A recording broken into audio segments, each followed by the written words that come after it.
Good morning. My name is Dave Rudders. I'm a researcher down at the Virginia Institute of Marine Science, and we're here today to talk about scallop resource enhancement. And so a little bit of perspective, when I was a wet behind the ears graduate student and I just showed up to VIMS, in the fishery, landings were 12 million pounds. Since then, landings in the wild fishery have gone up and they've varied around 40, 50, 60. Now we're coming back down. It's a little bit of an inflection point, I think, in where the fishery is right now. And that's why I think the conversation about scallop resource enhancement is a timely one. What we're thinking, for those that have been observing the wild resource, the footprint of the resource is potentially changing. We've got the ocean warming. The oceanography is potentially changing. There's more diseases and parasites that we're observing. And there's also competing spatial uses of the continental shelf. So in aggregate, we suspect that there may be lower resource levels in the future and potentially less access to that space. So what can we do? And so I will ask you kind of a rhetorical question: can we do more with less? And so to me, what really motivated this, and I will say that this was not the first trip that had gone overseas trying to observe what other folks have been doing with resource enhancement. But for me, a trip in 2019 to Hokkaido really got me thinking about, what can we do? What can we do in our fishery to maybe add more resource, add more pounds, add more trips for the wild fishery? And so if you look across the globe, there are other countries that have done a lot with this. Japan, France, Canada, China, Chile, New Zealand, they all have experiences with resource enhancement, and it ranges from kind of more aquaculture related to more ocean ranching related. And we're going to learn about all that stuff over the next 2 days. And so the question that I had was, can we use any of these approaches? Can we leverage any of this experience in other systems to enhance our resource? So with the funding from the Scallop research set aside, we put in a proposal with a fairly simple objective, and maybe that's not so simple, but we wanted to convene a workshop with sea scallop stakeholders, scallop enhancement experts, and decision makers to synthesize the state of knowledge as it relates to scallop enhancement and explore how this might relate to our resource here on the East Coast of the US. Simple, right? So I will admit, I hadn't put on a lot of workshops in the past, and there was a lot of work that goes into putting this together. And so right now, I think I want to just take a quick moment to acknowledge all the folks that have been part of the planning process. So first and foremost, we have our meeting facilitator. We started with Kate O'Keefe, but then she ascended to the executive director of the New England Council, and she passed the baton onto Laura Singer here, very capable meeting facilitator who has herded the cats and kept us moving forward. So thank you, Laura. Also, in terms of logistical support, a person at VIMS who organizes events, Jade, helped us out tremendously. And I will say that being 700 miles away from the venue was added an extra layer of challenge, but she did a fantastic job getting us all pointed together. The heavy lifting on the programming side came from our steering committee. They organized a general approach. What are we going to try to do over the next 2 days? And some of the logistics. And so I'd like to acknowledge them.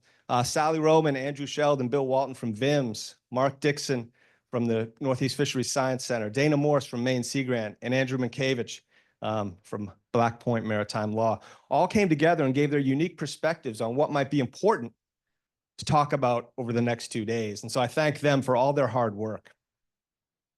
So what are we going to do over the next couple of days, and how do we formulate the plan? So here's a QR code. If folks haven't grabbed an agenda or have not been able to download that, go ahead and scan that on your phones, and you'll get access to our webpage at the VIMS website to have access to the abstracts, the bios, the agenda, and that type of thing. So if you haven't done that, go ahead and take a moment there. But what we came up with was an agenda that's centered around 4 focal areas.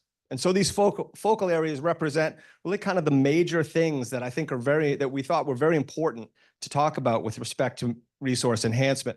And you'll see on the agenda that what we will have is presentations from experts around these four themes, and then discussion after that. So we're going to talk about this morning and this day seed production. Then this afternoon, we're going to talk about planting and transplanting. Tomorrow, we're going to talk about ecological considerations, and then wrap it up with everyone's favorite, regulatory and management considerations. So what we wanted to do was bring in folks from around the world, and we've been really lucky and blessed to have folks from many, many parts of the world with experience in resource enhancement. We've got presenters from Japan, Canada, France to come to tell us their stories and their experience. And so we're going to hear from those topic experts. They're going to provide context, perspective, and experience related to resource enhancement, and then we're going to talk about it. And so the steering committee was very clear. We do not want this to be an academic lecture. We do not want this to be a scientific conference. We want this to be very interactive. And so each theme session will have the context, some scientific content, but then we're going to open it up to discussion in various forms. And we want everybody to have their input, because that's how we're going to build the future, the potential future of resource enhancement here. So what are we going to what do we want to get out of this over the next 2 days? Well, for me, I really want to figure out, what do we know? What do we not know? And what do we need to know to evaluate the viability of resource enhancement in the US? And so what we're going to come up with after these 2 days and the information, once we kind of distill down the conversations and the presentations, is a proceedings document. We're going to record what we did. And this is hopefully will be a synthesis of all this information that comes up over the next 2 days. And then a white paper that will provide guidance to the industry, to funders, to NOAA, who might be interested in supporting these ideas that we come up with. So I didn't want to take up too much time. I'm going to go ahead and I'm going to pass this off to Laura to talk a little bit of housekeeping. But in conclusion, this resource we think is kind of facing some challenges right now. It has some stressors that might impact the footprint and the future footprint of the resource in the continental shelf waters. But we have a lot of expertise and efforts that we've had here with sea scallop culture, resource enhancement in the US, and we're going to look to leverage our experience and gain outside information to think about how we can make this program potentially better if it's something that is viable to pursue. And ultimately, if we can succeed in that and we want to move forward with some of these ideas, this effort would be able to hopefully provide a roadmap for the future that we can provide to folks that want to pick up the baton and move forward. So I thank you for coming. This is really great to see a full house here, and a full house of folks from varied backgrounds, right? So we have folks that are more interested on the culture side. We've got folks that are more interested on the fishery side and everything in between. So it's just really great to see. And when we were talking at the steering committee, we were like, I don't know, if we get 40 people in the room, that'd be great. And wow, we had to like shut off registration because it was getting too full. And I don't think there's too many open seats. So this is fantastic. I appreciate you devoting your time to come and talk to us about this important topic. So with that, welcome. And I'm going to pass it off to Laura.